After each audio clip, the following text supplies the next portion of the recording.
12 ज्योतिर्लिंग में से एकमात्र ज्योतिर्लिंग जो एक पवित्र नदी के बिल्कुल निकट पर स्थित है।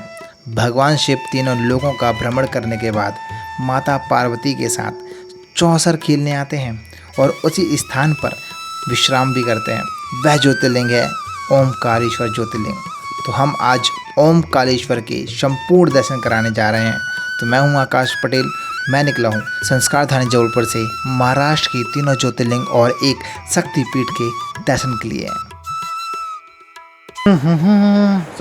हेलो एवरीवन, कैसे हैं आप सभी। तो एक और वीडियो में आप सभी का स्वागत है। तो अभी ऐसा है कि भाई अपना कुछ इस तरीके से रूम था और अभी फ़िलहाल ना अब हम लोग जा रहे हैं महादेव के दर्शन करने के लिए।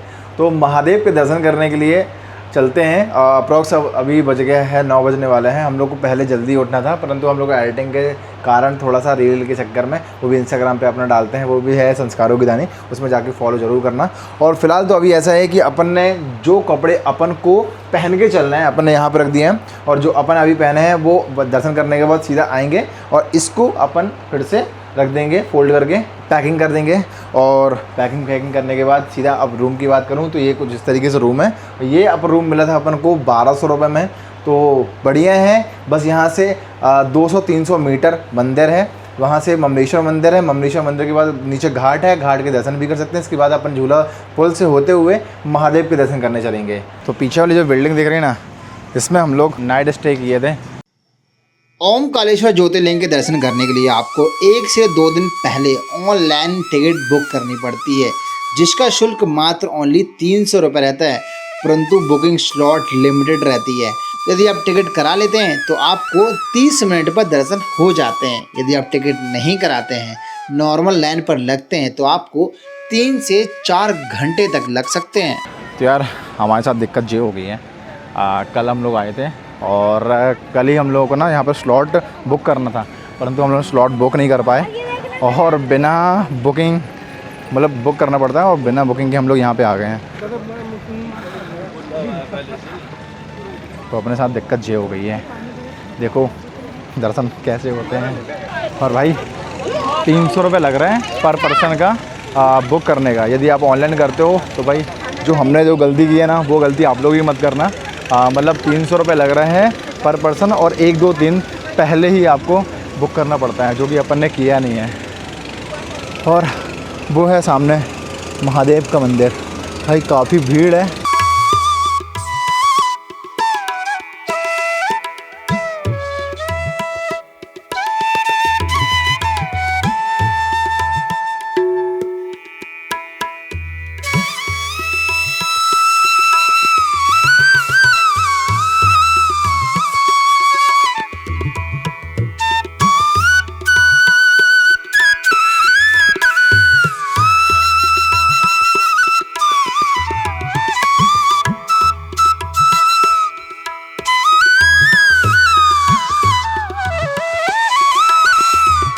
ये वाली जो लाइन है ये प्रॉपर वीआईपी वाली है।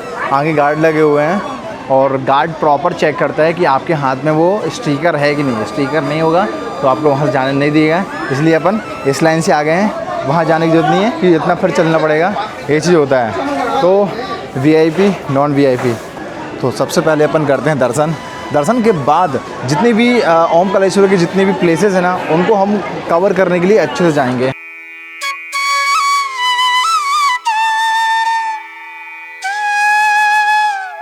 अभी सब लोग नीचे जा रहे हैं, नीचे से फिर हम लोग को ऊपर जाना है। तो ये चीज़ है, मतलब ये मतलब प्रशासन की तरफ से इसलिए ऐसा बनाया गया है कि यहाँ महादेव की जितनी भी ज्योतिर्लिंग है, सभी जगह ना भीड़ बहुत ज़्यादा होती है। तो भीड़ को कंट्रोल करने के लिए ये चीज़ पूरा सिस्टमेटिक बनाया गया। अब ये भाई साहब को कौन समझाए।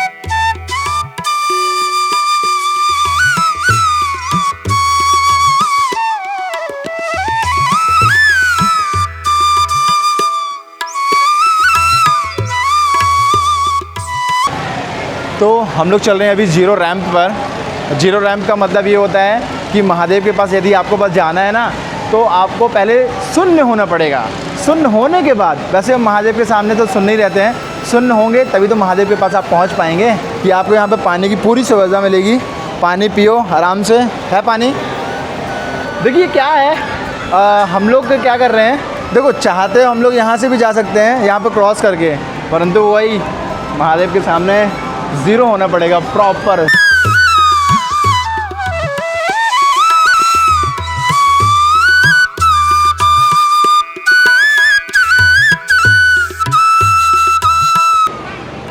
भाई तो ऐसा है, भीड़ मुझे ऐसा लग रहा है कि अभी 9:30 हो रहे हैं और अप्रॉक्स 12 बजे पट बंद होते हैं। आई थिंक हो सकता है कि पट बंद होने से पहले ही अपन को दर्शन हो जाएं। हिंदू पुराणों के अनुसार ओमकारेश्वर ज्योतिर्लिंग एकल रूप में नहीं बल्कि 2 रूपों में विभाजित है। ओमकारेश्वर ज्योतिर्लिंग जो नदी के एक तरफ पहाड़ पर स्थित है जिसे प्रबल लिंग भी कहते हैं, और दूसरी ओर ममलेश्वर जो नर्मदा नदी के दूसरे तट पर स्थित है। ये दोनों अलग अलग होते हुए भी एक ज्योतिर्लिंग का हिस्सा माने जाते हैं। ऐसा कहा जाता है कि जब भक्त दोनों रूपों के दर्शन नहीं कर लेता तब तक उसकी यात्रा अधूरी मानी जाती है। बात तब की है जब सतयुग का अंतिम चरण था और त्रेता का शुरुआती दौर था। एक महान और न्यायप्रिय सम्राट जिसका राज्य पूरी पृथ्वी पर था और इंद्रदेव की सिंहासन का आधार भी था, वे थे राजा मंधाता। वे अपने जीवन के आखिरी समय पर सब कुछ छोड़कर आध्यात्मिक शांति और ईश्वर की प्राप्ति के लिए तपस्या करने का निर्णय लिया। वह भगवान शिव के परम भक्त थे। वे एक ऐसा पवित्र स्थान चाहते थे जहां वे सांसारिक बंधनों से मुक्त होकर पूरी तरह भगवान की भक्ति में लीन होकर मोक्ष प्राप्त कर सकें।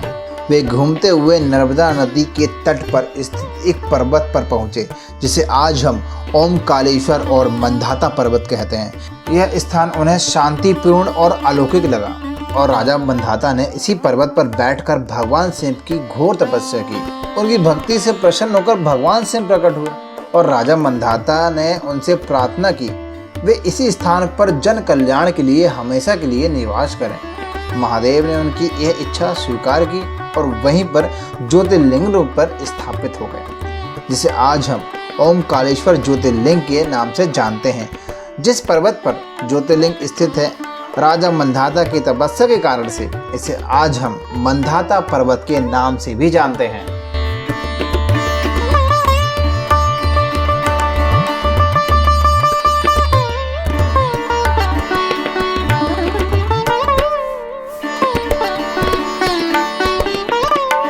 तो आज ऐसा हुआ है, हम लोग ने प्रसाद लिया था। प्रसाद लिए थे अपन ने 200 रुपये का। स्टार्टिंग में हम लोग कुछ भी नहीं खाए ना पिए, ओनली और अपन ने प्रसाद लिया था। परंतु किस्मत ऐसी, मैं वहाँ पर दर्शन त्र्यंबकेश्वर के लिए मैं टिकट बुक करने के लिए सोचा वहाँ पर, और यहाँ के लिए भी सोच रहा था। तो हमारे राहुल भाई से गलती हो गई कि वो प्रसाद वहीं छूट गया।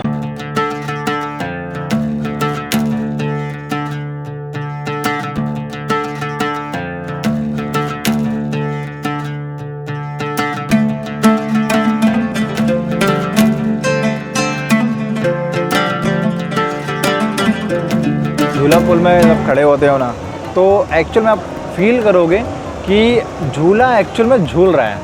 मतलब आप नॉर्मल चलते आओगे तो आपको फील नहीं होगा। जब आप बिल्कुल शांत, बिल्कुल एक स्थान पर खड़े रहोगे ना, तो फील होगा कि हाँ भाई आप यहाँ झूला है, ये झूला पुल है जो ये झूलता भी है, इसलिए नाम पड़ा इसका झूला पुल। ओमकारेश्वर मंदिर में महादेव और पार्वती चौसर खेलने आते हैं। भगवान शिव तीनों लोगों का भ्रमण करने के बाद रोज रात को यहाँ पर माता पार्वती के साथ विश्राम करने आते हैं। हर रात मंदिर में विशेष शयन आरती होती है, जिसके बाद गर्भगृह पर भगवान शिव के लिए सेज सजाई जाती है और यहाँ पर चौसर पासे भी रखे जाते हैं।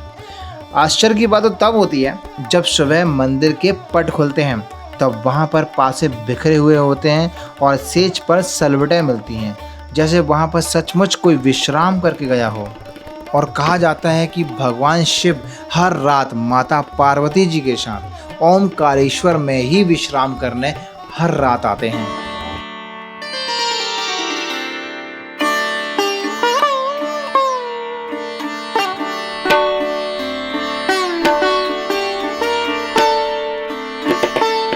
तो हर जगह हम खाते पीते रहेंगे। जब खाते भी रहेंगे ना, उस टाइम भी बता देंगे कि ये कितने का आया है। जैसे ये 160 रुपये के 2, अब चल रहे हैं हम ममलेश्वर ज्योतिर्लिंग के दर्शन करने के लिए।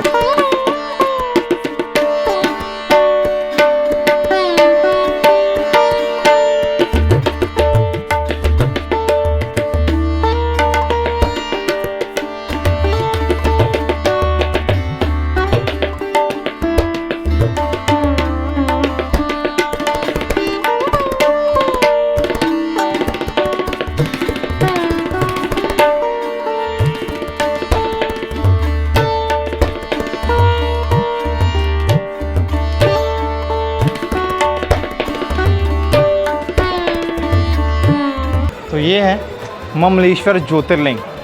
बोलते हैं कि जब आप ओमकारेश्वर ज्योतिर्लिंग की जब दर्शन करते हैं, उसके बाद जब यहाँ पे आप दर्शन करते हैं, इसके बाद ही आपकी दोनों ज्योतिर्लिंग मिलाकर एक ज्योतिर्लिंग होती है। तो अभी यहाँ का पट बंद हैं, तो इसके बाद जब आधे 1 घंटे में खुलने वाले हैं, तो उसके बाद हम दर्शन करने आते हैं। तब तक अपन चलते हैं खाने के लिए कुछ। चलिए।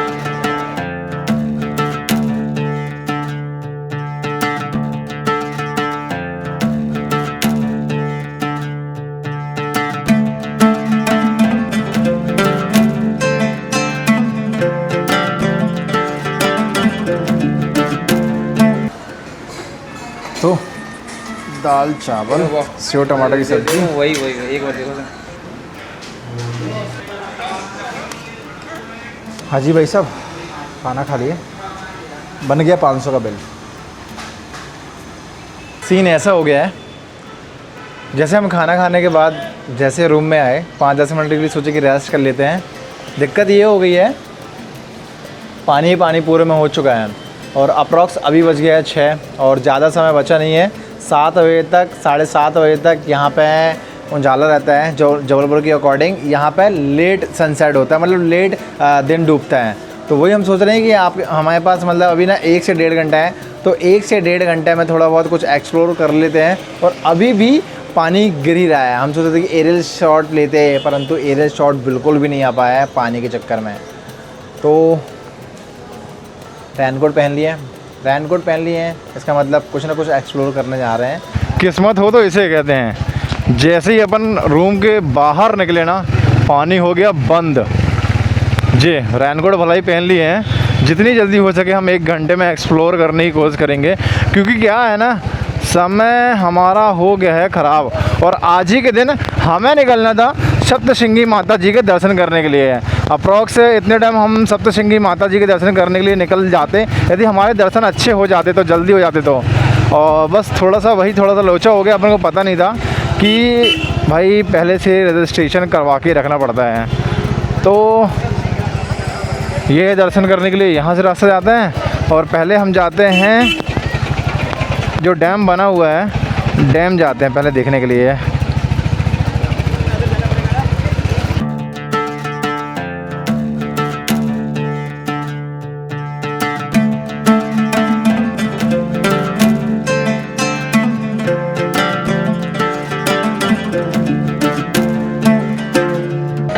आवाज़ आ रही ना, होटर की आवाज़ आ रही ना, इसका मतलब ये है कि पानी यहाँ से थोड़ा बहुत छोड़ा जा रहा है, तो इसलिए होटर बज रहे हैं। तो अभी देखते देखते यहाँ पर पानी थोड़ा सा ना तेज़ हो गया है। तो पानी तेज़ हुआ है तो अपन भी यहाँ से तेज़ होते हैं।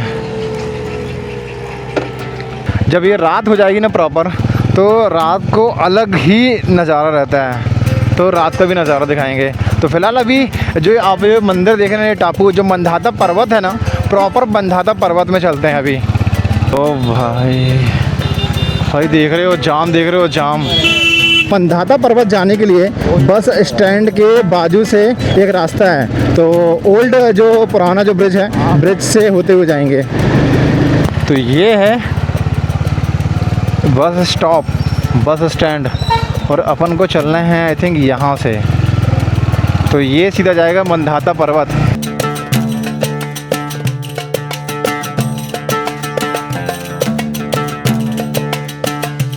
तो बहुत से लोग के मन में ये रहता है कि यार बाइक कहाँ कहाँ लेके जा सकते हैं, तो हम आपको बता रहे हैं कि बाइक को कहाँ कहाँ लेके जा सकते हैं। यहाँ से था यार रास्ता, यार यहीं से गए थे। ऐसा लग रहा था कि ये किसी घाट के लिए जा रहा है, परंतु ये तो यहाँ के लिए जा रहा था। तो अभी तो ठीक है, यहाँ से जाने मिल जाएगा, परंतु जब प्रॉपर जब बरसात होगी, डैम भर जाएंगे, पानी छोड़ा जाएगा, छोटा वाला ब्रिज है जो, वो तो प्रॉपर ओवरफ्लो हो जाता होगा, तो आना जाना टोटली बना जाता होगा यहाँ से। तो गाइस आप हैं नदी के बीचों बीच। तो ये है, हालांकि पानी ज़्यादा नहीं है इसलिए, और सामने है ओमकालेश्वर मंदिर और ओमकालेश्वर डैम। सही है, यहाँ तो मतलब प्रॉपर लाइट लगा के रखे हैं, और लाइट नॉर्मल नहीं, बहुत अच्छी और प्रीमियम लाइट लगी है। ओह हो। तो गाइस ये जो आप साइड देख रहे हैं ना, ये साइड जो है एक्चुअल में यहाँ पे बहुत ही बड़ा प्रोजेक्ट है।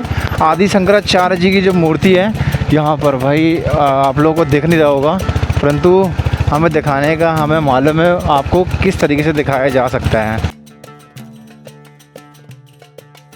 ओमकारेश्वर के मंधाता पर्वत पर आदि शंकराचार्य जी की एक विशाल प्रतिमा स्थापित की गई है।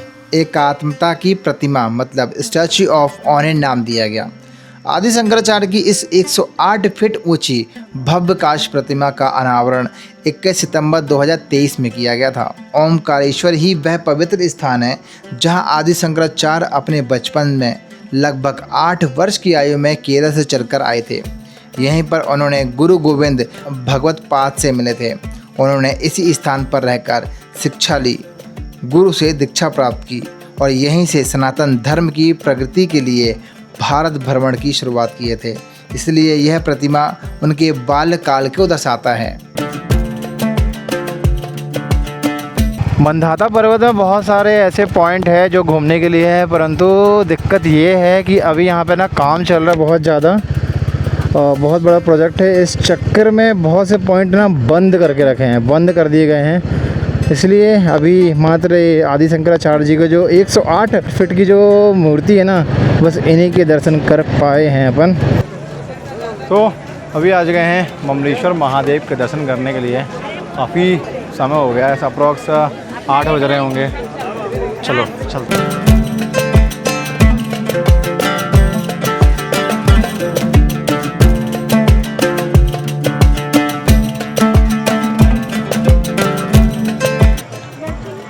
घाट में आ चुके हैं, और घाट में अभी आके ना सामने देख रहे हैं महादेव की आरती चल रही है, मतलब शयन आरती 9 बजे से समथिंग चालू हो जाती है।